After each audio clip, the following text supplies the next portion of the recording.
Welcome to Easy Driver, the most reliable source of automotive information on YouTube. Please like, share, comment and subscribe.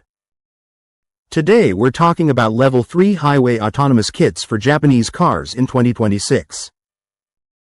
What's real, what's hype, and what you actually need to check before believing the promises.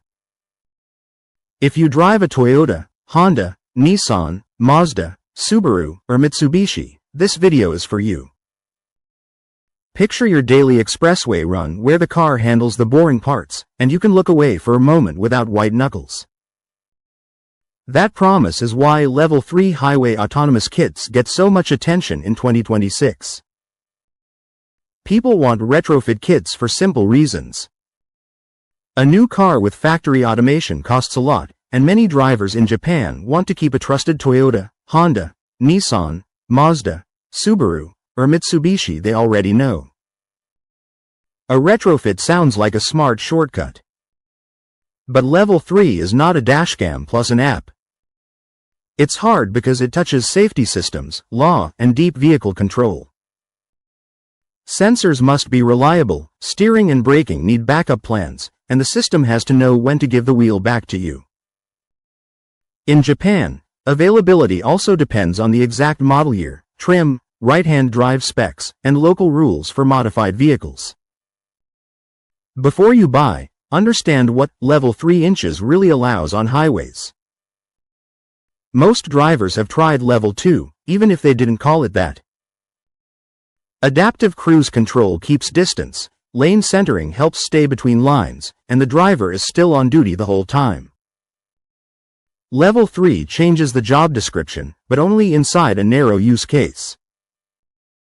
On highways, Level 3 usually means the system can drive in specific conditions, often heavy traffic at lower speeds or certain well-mapped routes. When it's active, the system handles the driving task and you're allowed to take your eyes off the road. That sounds simple, but the fine print matters. When the car asks you to take over, you must respond. If you don't, the car must still have a safe fallback, like pulling over or stopping in lane with hazards, depending on rules and road conditions. A good way to think about it is an airplane autopilot. It can fly a stable segment, but it has strict limits, and it needs a trained human ready when the system says, "Your turn." Here's a quick reality check so marketing labels don't trick you.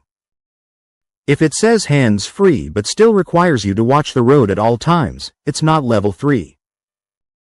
If it works everywhere, in rain, construction, and worn lane lines, treat that claim with suspicion. If it can't explain its operating limits in plain language, walk away. If it can't show how it handles failures like sensor blockage, computer faults, or brake issues, it's not Level 3. Level 2, Level 2 Plus, and Level 3, the practical differences for everyday drivers. Level 2 means hands can come off briefly depending on the system, but your eyes stay on the road and you're responsible every second. The car assists. You drive.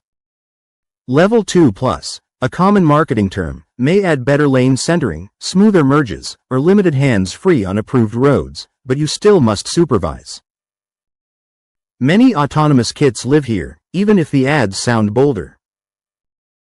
That covers what Level 3 really means and why true retrofit kits are rare.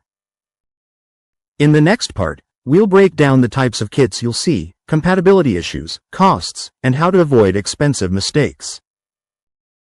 Stay tuned for Part 2. Please comment, like, share, and subscribe for more automotive information like this. Thank you for watching.